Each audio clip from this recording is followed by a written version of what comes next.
Piercing, si j'entends rien. Commencez. On y va. D'accord. Hop, c'est parti. Troisième édition du festival Wirlir, c'est à Pleuc-l'Hermitage, des rencontres, lectures avec différents auteurs, et c'est le premier épisode, si je puis dire, de cette édition 2024. Et mon premier invité, eh bien, c'est Vincent Larnicole. Bonjour Vincent. Bonjour Loïc, et merci beaucoup à Yves et à tous les organisateurs de Pleuc-l'Hermitage du festival Wirlir de m'avoir invité. C'est toujours un plaisir de venir ici. C'est la deuxième fois que je viens ici et c'est un plaisir. Enfin, en tant qu'auteur, mais c'est un plaisir de venir ici. Alors, c'est un premier roman. Tout à fait. Hiver, mais ce n'est pas une première publication, je crois. Pas du tout. C'est que je ne me trompe pas, 7e publication. Enfin, en tant que moi, de ma production perso, mais entre autres, j'ai collaboré à plusieurs anthologies, dont 2 de poésie qui ont été co-dirigées et dirigées même par Yvon Lemaine. Avec l'Académie des Lettres à 5e Portrait, nous avons fait 2 ouvrages, dont un polar intitulé Noir algorithme Anguello, qui a été écrit à 10 mains. Et tout récemment, à la même période que la parution de 12 hivers, on a fait paraître Subtil, qui est un recueil de nouvelles et de poésie collective, où chacun des auteurs, on a été 14, si je ne me trompe pas, à proposer 3 variations de façon très très éclatique autour des îles, qu'elles soient bretonnes, de façon étranger ou imaginaire, d'un point de vue militant, écologique, lyrique, fantastique, dystopique, etc. Enfin, dans tous les genres, et dont quelques-uns qui viennent des Hauts-de-France. Voilà. Donc, premier roman, 12 hivers, aux éditions Book Ellis. Auto-édité par Book Ellis. Oui, voilà. Alors, peut-être avant, un petit résumé du livre, sans tout divulgacher, bien sûr. Alors, 12 hivers, nous suivons des parcours de vie d'êtres humains ordinaires, enfin de personnages ordinaires, comme on en voit tous les jours, et également des dieux. Issus de la culture mythologique grecque et égyptienne, donc réincarnés dans notre monde contemporain à nous. Et ces parcours de vie, à un moment donné, finissent par s'emboîter, s'enchasser, s'enchevêtrer, s'entrecroiser, quitte à entrer en collision, et quitte surtout à créer non seulement chaîne des cultures, conflits de génération et des règlements de compte. Mais c'est avant tout une catharsis.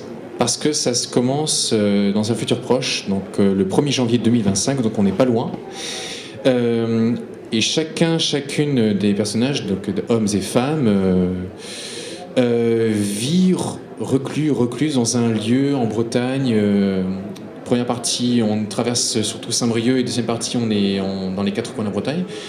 Mais en fait, la question que pose le livre, c'est si oui ou non sommes-nous prêts à nous débarrasser de toutes nos aspérités, de toutes nos cassures, de toutes nos douleurs que le destin nous a infligées, parce que le destin, on se pose encore, je pense, encore la question de savoir si oui ou non sommes-nous capables de le maîtriser. En général, non, parce que c'est une chose qui ne se maîtrise pas, qui est incontrôlable, donc qui est immatérielle et insaisissable et qui nous mène par le bout du nez. Ou si oui ou non sommes-nous prêts à vivre avec, à faire avec, de sorte que cette fin du monde qui se révèle imminente, comme c'est construit sur fond de compte à rebours, leur soit moins pesante intérieurement. Et donc, sans être promenade de santé ou un manuel de sociologie, etc., on les suit.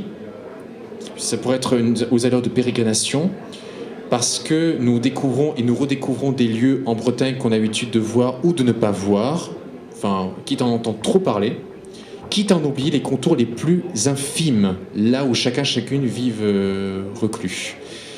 Et en même temps, on traverse aussi différentes époques, la libération, l'occupation, la Seconde Guerre mondiale, et en même temps, comme il y a une présence de Dieu, comme je retranspose dans notre monde contemporain les mythes d'Osiris, d'Ulysse et compagnie, forcément, et à un moment donné, il faut les laisser s'habituer, les laisser s'acclimater non seulement à l'atmosphère de la Bretagne, mais surtout aux vertus de la littérature, de la musique, du cinéma et de la Bretagne en général.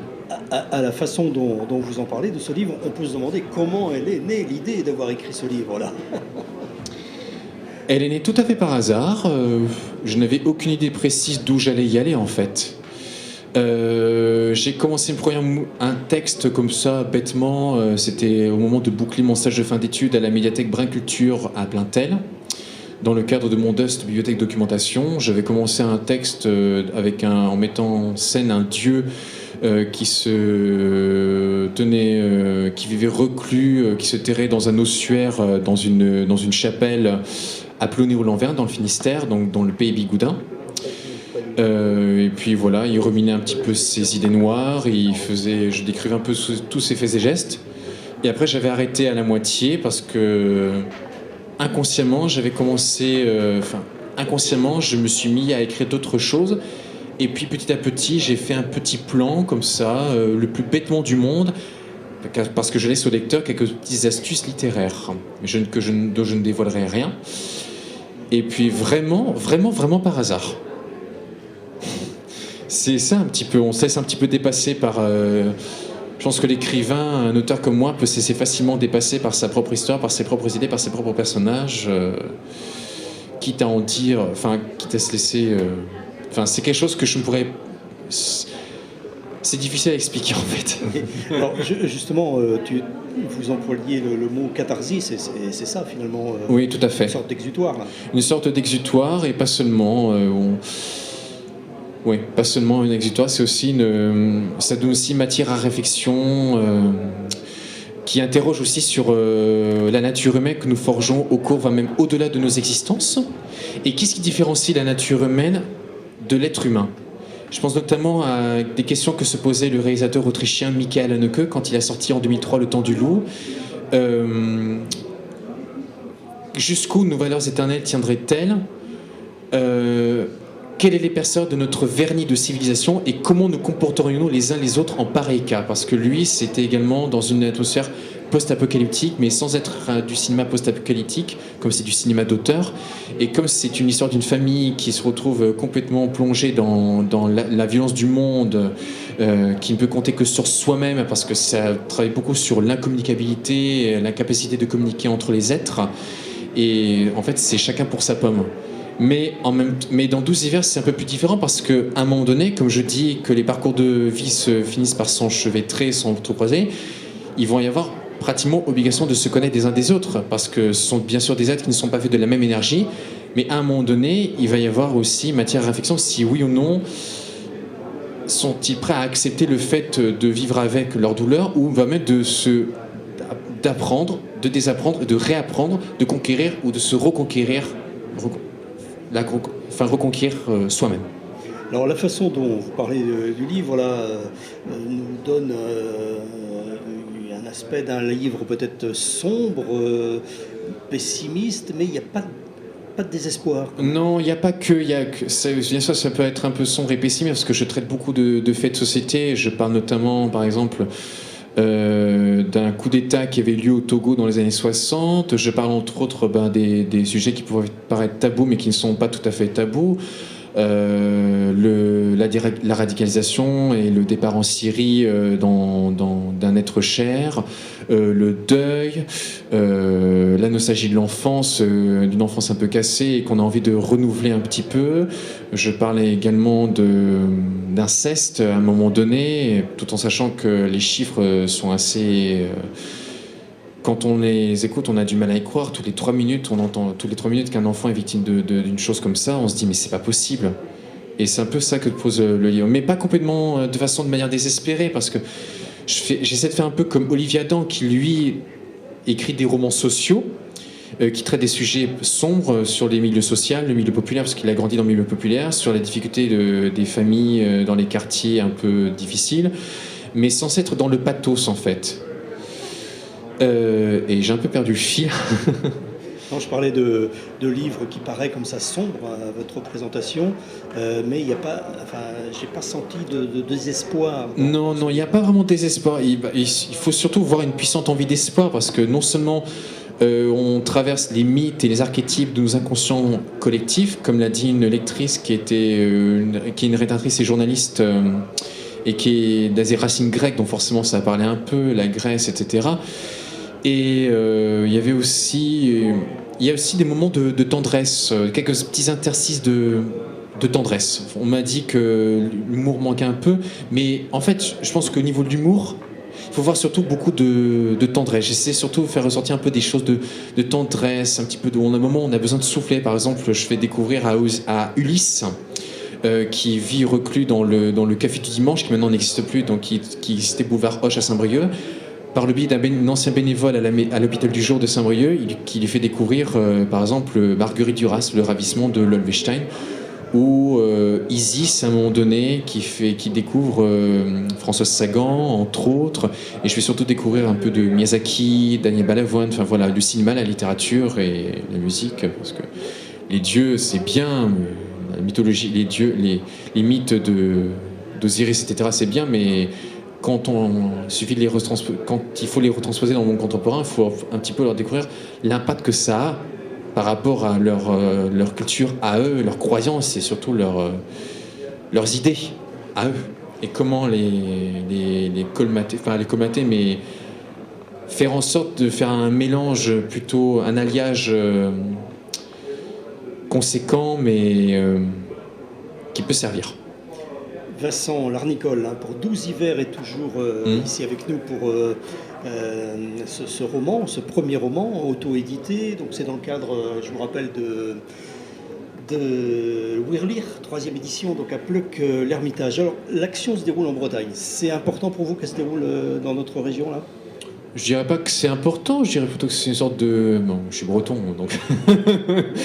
je dirais plutôt que c'est une sorte de prestige. Enfin, prestige, c'est un grand mot.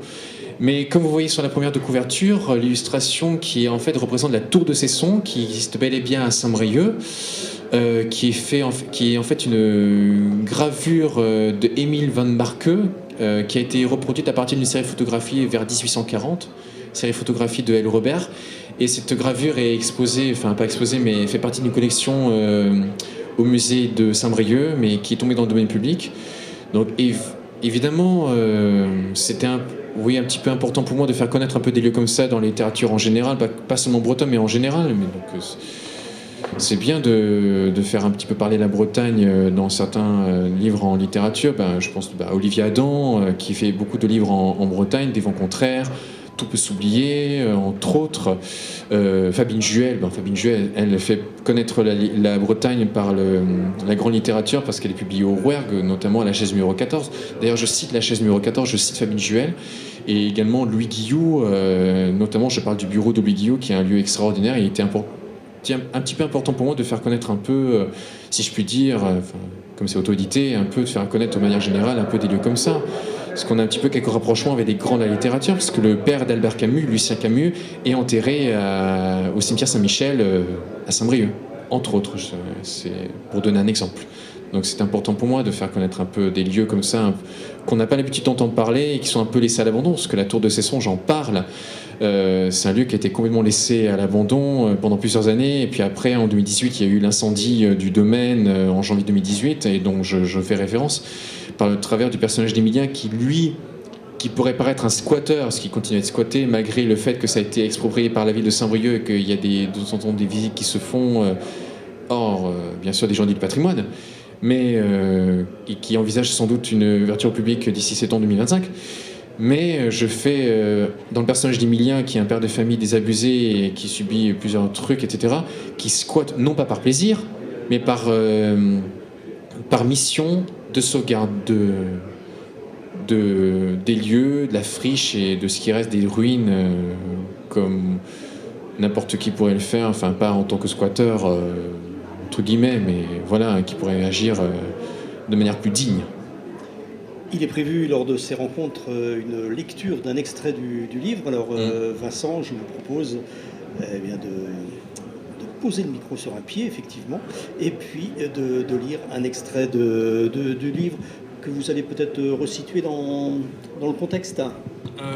Dans le contexte, je ne sais pas, mais dans un lieu qui a beaucoup peuplé mon enfance, il s'agit du Bois Boissel, et je fais transposer Osiris dans ces lieux-là, et c'est un petit moment, beaucoup de tendresse.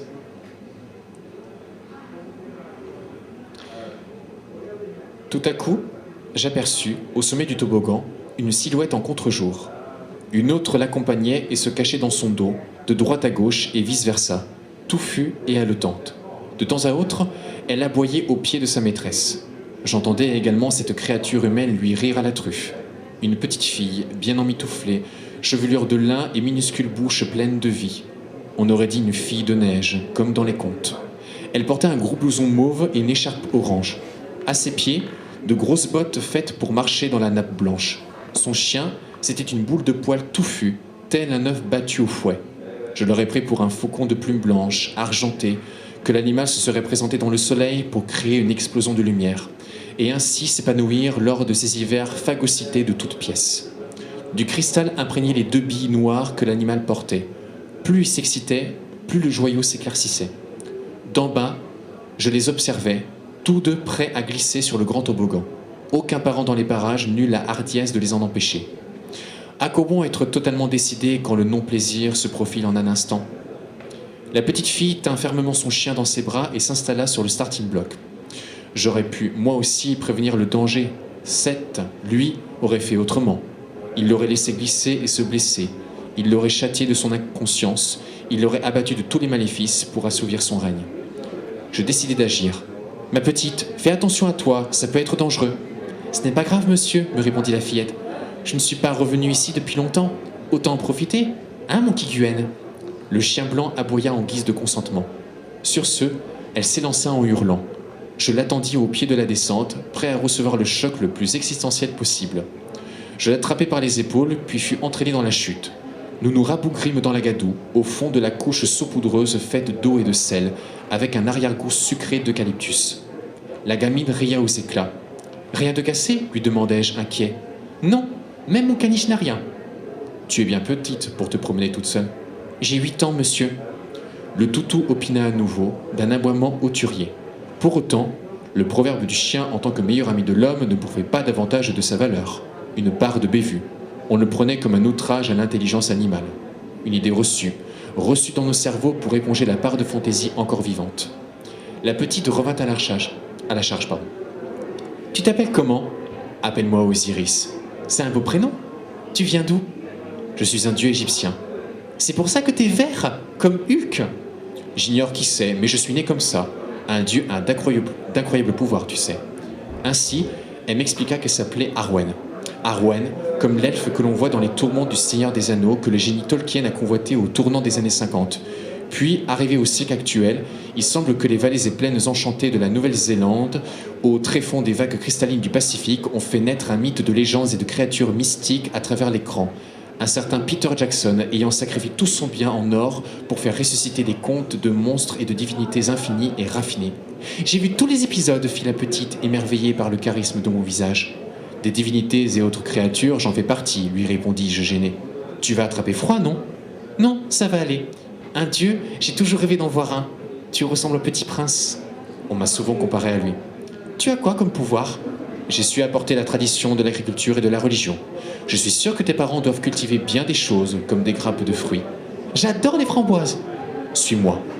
Le soleil se cacha à nouveau quand nous arrivâmes à mon repère. Je retrouvais la même morosité depuis mon réveil, voire depuis ma réincarnation charnelle. Les mêmes couleurs ternes, mais cependant plus vives en taillant la brume. Toujours le même décor, comme sur les plateaux de cinéma, mais en plus clair.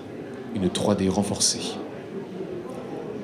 C'était un extrait du roman 12 hivers, donc lu par son auteur, Vincent Larnicole, dans le cadre donc de ces rencontres lecture du festival Whirlire, 3e édition, donc à Pleuc, l'Ermitage. Alors, on a entendu quelques noms de personnages dont les noms sont bien sûr inspirés de la mythologie, des légendes, mais est-ce qu'ils sont aussi inspirés de personnages réels de votre entourage, par exemple? Je pense que je vais reprendre la formule de Marguerite Duras. Ce qui nous arrive dans les crises, c'est sans doute tout simplement la messe du vécu.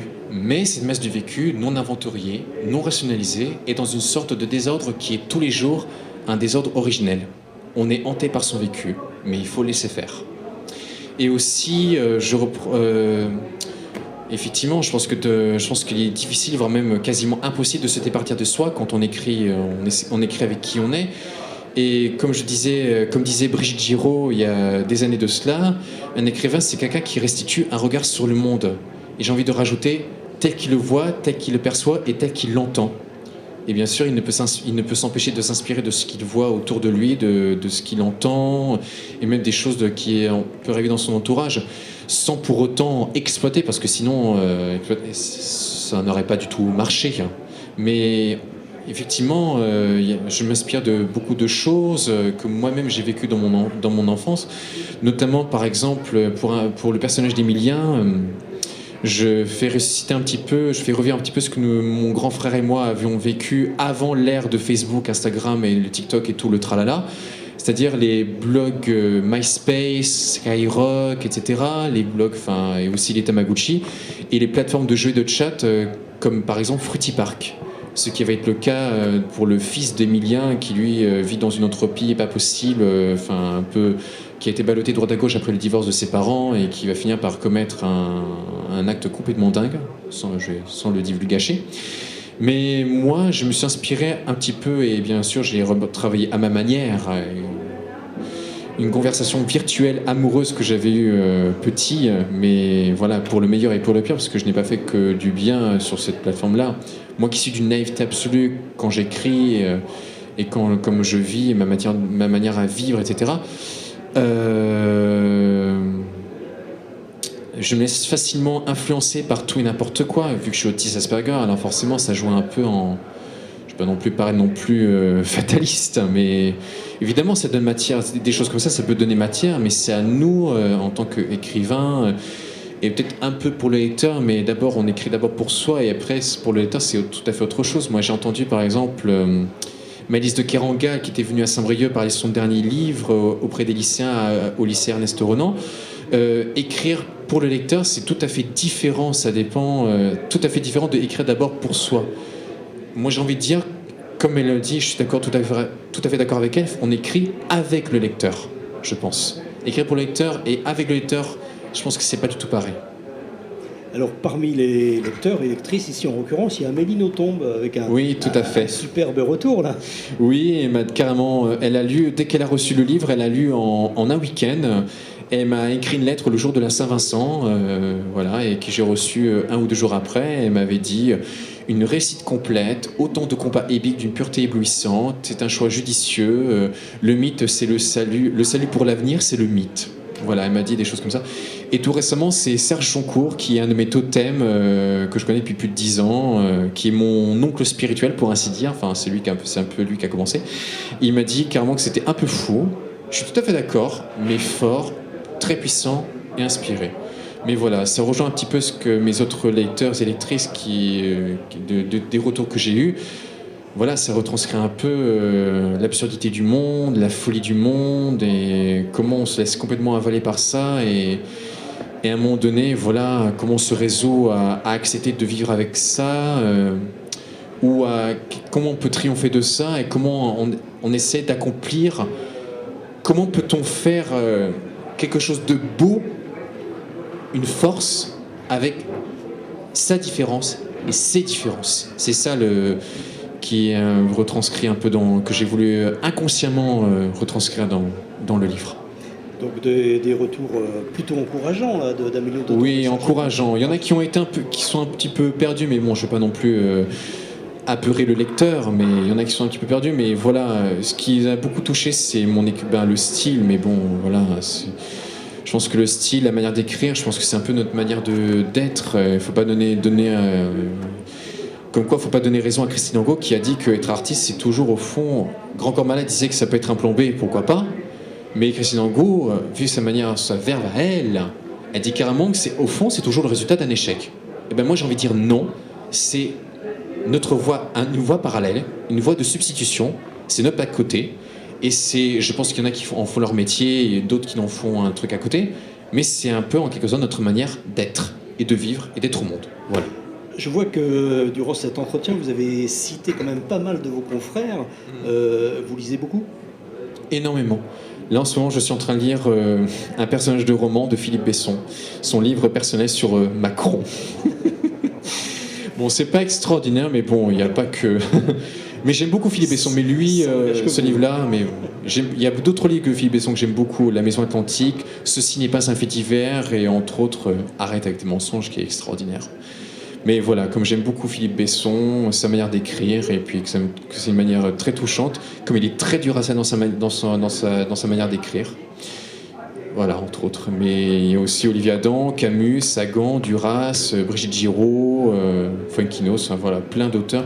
Beaucoup de littérature française contemporaine, mais très peu de classiques.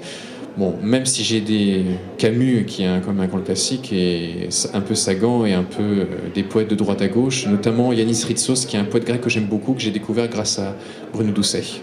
Mais voilà, un lecteur compulsif, si on peut dire, mais voilà. Je dis tout et n'importe quoi. La poésie que vous avez... On a beaucoup plimenté sur ma manière d'écrire qui est poétique. Vous avez publié déjà. Et j'ai publié la poésie, effectivement, bien sûr subtile. Et dans 12 hivers, il y a un poème que j'ai mis à la toute fin du livre qui ferait pratiquement la synthèse de tout le livre, que je ne divulguerai pas. Mais, entre autres aussi, il y a Encore combien à attendre, qui est un titre emprunté à une chanson de Noir Désir qui s'appelle Tostaki, qui est une sorte de fatras de nouvelles et de poèmes, voilà, des nouvelles qui font essentiellement, parce que je fais beaucoup de concours de nouvelles et de poésie. Et après, il y a la deuxième partie qui est consacrée à des poèmes qui ont été faits à mes heures perdues. Mais entre autres, dans le Encore combien attendre, il y a un de mes textes qui est une prose poétique, qui a eu un 3e prix adulte à l'UDEAC au Printemps du Jeunesse en 2016. Donc ça fait pas mal, déjà 8 ans, que vous pourrez trouver d'ailleurs en version musicale sur ma chaîne YouTube, Les Dreamers, à mon propre nom, Vincent Larnicole. Voilà. Alors la prochaine publication, c'est quoi? Un roman, de la poésie, des nouvelles? Oh là C'est encore un peu vague, mais effectivement, j'ai un roman en cours d'écriture qui serait plus également fantastique, mais qui serait plus peut-être, je pense, ado.